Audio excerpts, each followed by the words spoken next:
हम जानते हैं कि हमारी टोटल कॉस्ट को दो भागों में डिवाइड किया जाता है, total fixed cost and total variable cost. आज हम लोग बात करेंगे टोटल वेरिएबल कॉस्ट, TVC क्या होता है। बच्चों, आप जानते हैं कि एक प्रोड्यूसर प्रोडक्शन करने के लिए कुछ फिक्स्ड फैक्टर्स परचेज करता है और कुछ वेरिएबल फैक्टर्स परचेज करता है, जैसे लेबर्स को हायर करता है, रॉ मटेरियल परचेज करता है, एक्सेट्रा। तो जो कुछ भी खर्च वेरिएबल फैक्टर्स ऑफ प्रोडक्शन को परचेज करने में किया जाता है उसे हम TVC, टोटल वेरिएबल कॉस्ट के नाम से जानते हैं। It means variable cost are those costs which are related to the use of variable factors of production, या variable cost refers to the expenditure incurred by the producer on the use of variable factors of production। जैसा कि इसके नाम से आपको पता चल रहा है, इसका नाम है वेरिएबल, यानी कि बदलता हुआ। तो वेरिएबल कॉस्ट क्या होता है? Variable cost changes with the change in the volume of output, as well as output will increase, variable cost will also increase, and if level of output is decreasing, then variable cost will also decrease. When level of output is zero, in that condition variable cost will also be zero। जो हमारा variable cost होता है उसको हम कुछ और नामों से भी जानते हैं। इसको हम variable cost or also known as prime cost or direct cost. इसको हम प्राइम कॉस्ट, मुख्य लागतें या प्रत्यक्ष लागतों के नाम से भी जानते हैं। एग्जाम्पल्स की बात करें या components of the variable cost. Variable cost में किस किस को शामिल किया जाएगा? सबसे पहला क्या है? कॉस्ट ऑफ रॉ मटेरियल, जो सबसे इम्पॉर्टेंट होता है। कॉस्ट ऑफ रॉ मटेरियल, कच्चे माल की लागत। वेजेज ऑफ कैजुअल वर्कर्स, कोई भी प्रोड्यूसर अपने यहाँ यूजुअली दो तरीके के वर्कर्स को हायर्ड करता है। कुछ रेगुलर वर्कर्स होते हैं, परमानेंट वर्कर्स होते हैं, जबकि कुछ कैजुअल वर्कर्स होते हैं। तो जो वेजेज कैजुअल वर्कर्स को दी जाएंगी, जो दिहाड़ी मजदूर होते हैं, डेली वेजेज पर काम करने वाले लोग होते हैं, उन्हें दी गई वेजेज हमारी वेरिएबल कॉस्ट का हिस्सा बनती हैं। जबकि अगर परमानेंट एम्प्लॉई है, उसे दिया गया वेजेज, उसे दी गई सैलरी हमारी टोटल फिक्स्ड कॉस्ट का पार्ट कहलाती हैं। नेक्स्ट है एक्सपेंसेस ऑन इलेक्ट्रिसिटी।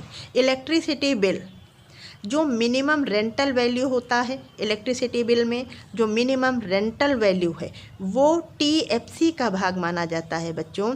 लेकिन हम जैसे जैसे इलेक्ट्रिसिटी का कंजम्पशन बढ़ाते जाते हैं, हमारी यूनिट्स बढ़ती जाती हैं इलेक्ट्रिसिटी बिल की, वैसे वैसे बिल का अमाउंट भी बढ़ता जाता है। तो ये जो भी एक्सेस बिल होता है वो सारा वेरिएबल कॉस्ट का पार्ट माना जाता है, जबकि जो रेंटल वैल्यू के तौर पर हम खर्च कर रहे होते हैं वो हमारा टोटल फिक्स्ड कॉस्ट का पार्ट माना जाएगा। उसके अलावा जो भी वियर एंड टेयर एक्सपेंसेस होते हैं, जो भी नॉर्मल टूट फूट मरम्मत का कार्य किया गया है, वो सारा का सारा खर्चा वेरिएबल कॉस्ट के अंतर्गत शामिल किया जाता है। बच्चों, आपसे एग्जाम में कई बार TFC और TVC का डिफरेंस पूछ लेते हैं, या कुछ एग्जाम्पल्स दे दिए जाएंगे और आपसे पूछा जाएगा कि इनमें से कौन सा वेरिएबल कॉस्ट है और कौन सा आपका फिक्स्ड कॉस्ट है। जैसे दो चीज़ें दे दी गई, एक तरफ दिया है wages paid to the casual workers और नंबर 2 पे लिखा है wages paid to the permanent workers. अब इन दोनों में कौन सा TFC है और कौन सा TVC है, ये आपको फाइंड आउट करना होता है। तो आप बताएंगे कैजुअल वर्कर्स का वेजेज वेरिएबल कॉस्ट है, जबकि परमानेंट एम्प्लॉयज का वेजेज हमारा फिक्स्ड कॉस्ट के अंतर्गत माना जाएगा। टेलीफोन का बिल, जो मिनिमम रेंटल है वो TFC है, और जैसे जैसे आप कॉल बढ़ाते जाते हैं जो बिल आपका बढ़ता जाता है वो कहलाता है हमारा variable cost. Illustration of the concept of variable cost. Variable cost को एक शेड्यूल और ग्राफ की हेल्प से शो करेंगे।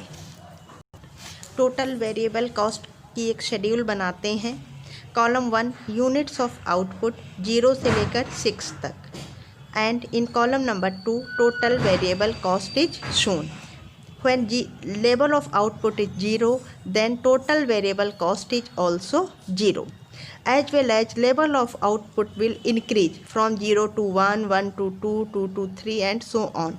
As well as output is increasing, total variable cost will also increase.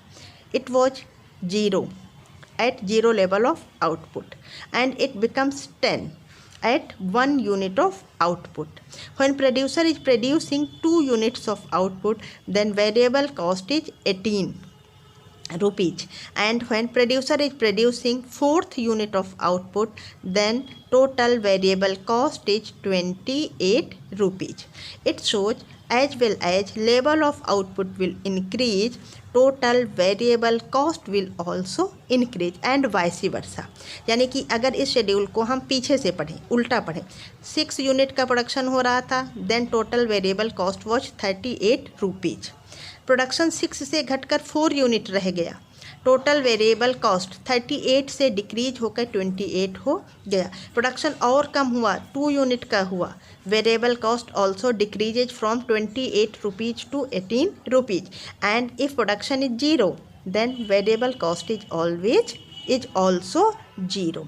तो इस तरीके से आप देख सकते हैं कि वेरिएबल कॉस्ट क्या है, that cost which varies, which changes with change in level of output। और इन दोनों के बीच में कैसा रिलेशन आप देख रहे हैं, आपने कॉस्ट फंक्शन पढ़ा, C is a function of Q, यानी कि जैसे जैसे Q लेवल ऑफ आउटपुट बढ़ा वैसे वैसे कॉस्ट ऑफ प्रोडक्शन भी बढ़ेगी। और जैसे जैसे आपने पढ़ा C is a function of Q, Q क्या है, level of output, and C is cost of production. When level of output is increasing, then cost of production will also increase, and if level of output decreases, then cost of production will also decrease। जैसा कि आपने अपने schedule में देखा, जैसे जैसे हमारा level of output increase कर रहा था 0 से 1 से लेकर 6 तक, वैसे वैसे वेरिएबल कॉस्ट भी बढ़ रहा था, और जैसे जैसे लेवल ऑफ आउटपुट डिक्रीज किया वैसे वैसे वेरिएबल कॉस्ट भी डिक्रीज करने लगता है। तो इस प्रकार से हमारा ये वेरिएबल कॉस्ट का शेड्यूल है। अब हम इसका एक ग्राफ बनाएंगे, ग्राफ पेपर पर इसे ड्रॉ करेंगे।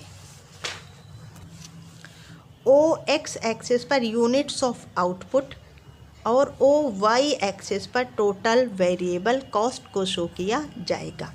यूनिट्स ऑफ आउटपुट 0 से लेकर 6 तक थी, इक्वल डिस्टेंस पर हमने 0, 1, 2, 3, 4, 5, 6 लिख लिया, और वेरिएबल कॉस्ट को हमने वाई एक्सिस पर शो किया है। 10-10 के गैप से इक्वल गैप मेंटेन करते हुए 40 तक लिख लिया गया है, 10, 20, 30, 40। अब हम ग्राफ पेपर पर अपनी शेड्यूल को ड्रॉ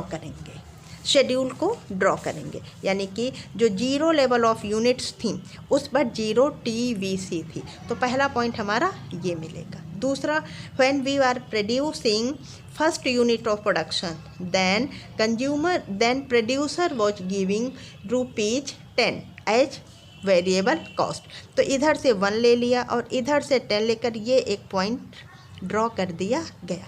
उसी प्रकार से जब सेकेंड यूनिट का प्रोडक्शन करते थे तो हमारी वेरिएबल कॉस्ट कितनी थी, 18 रुपीज़, जो कि हमारे शेड्यूल में दी गई है। तो ये 20 से थोड़ा सा नीचे यहाँ कहीं 18 का पॉइंट यहाँ पर मार्क कर दिया गया है।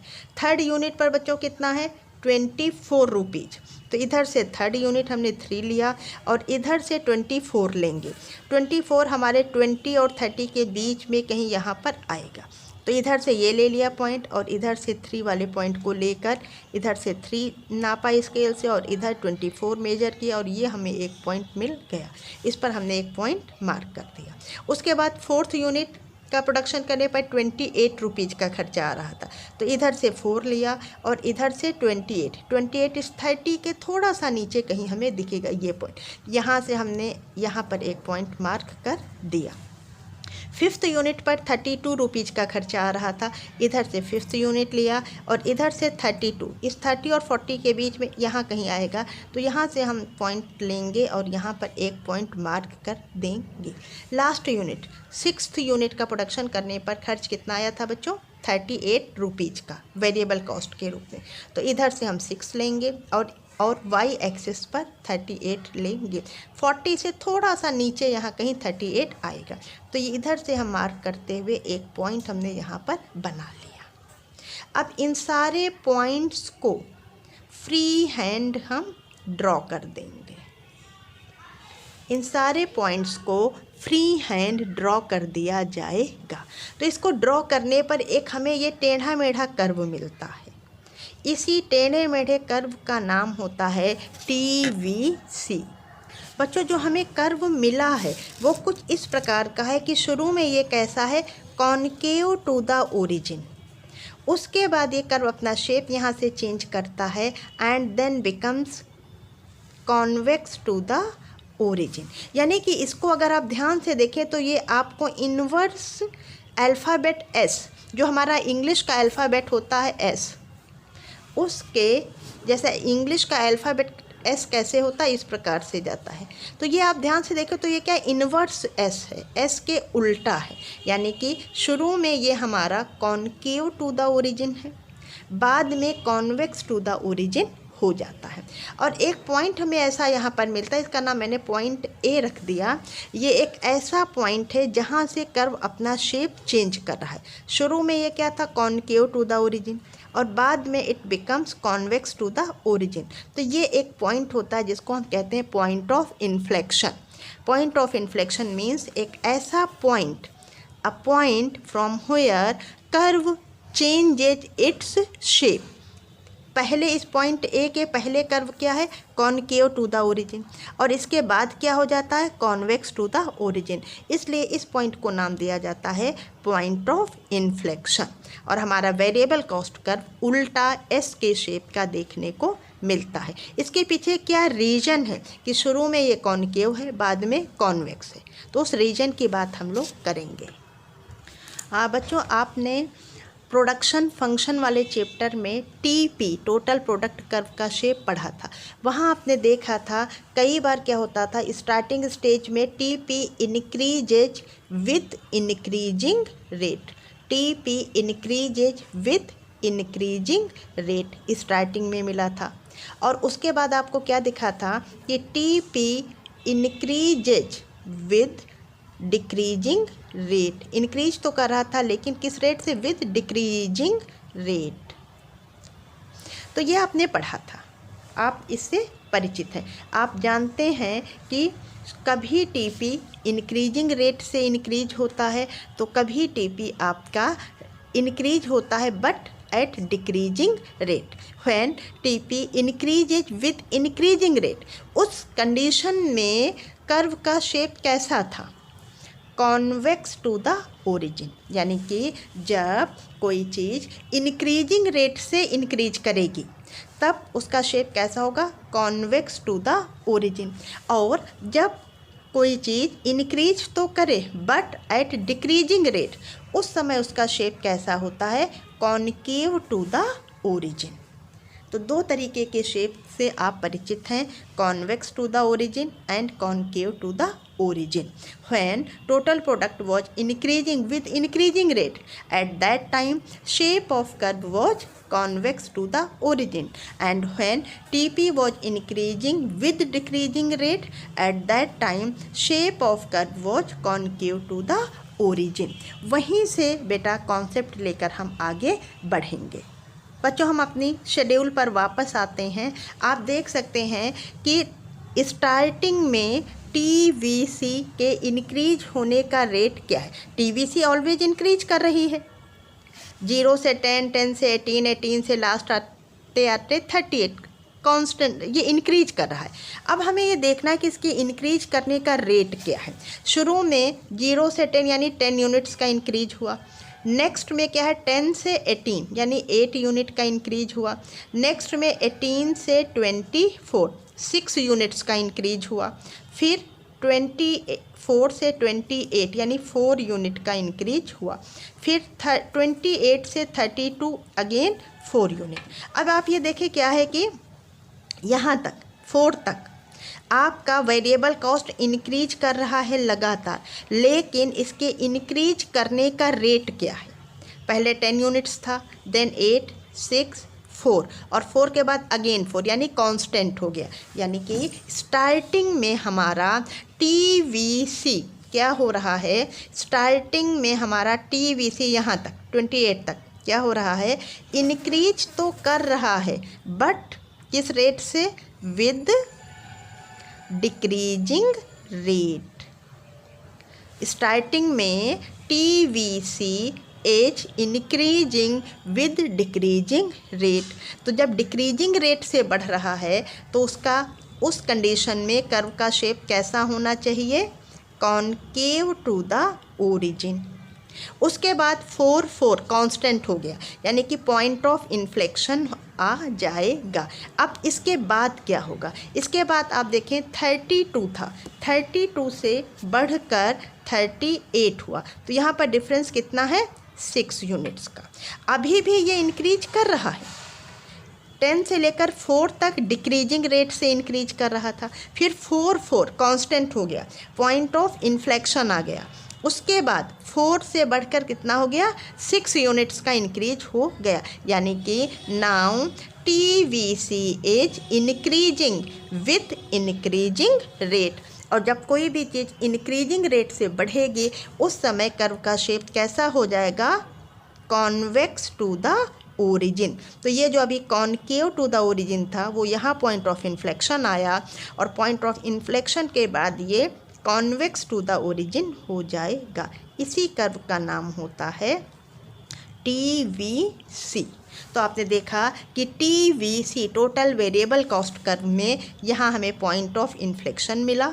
इसके पहले concave to the origin, and after point of inflection it will become convex to the origin. Why? Because at initial stages when variable cost is increasing but at decreasing rate, then TVC is concave to the origin, and when it becomes constant, that is the point of inflection, and after point of inflection TVC is increasing with increasing rate.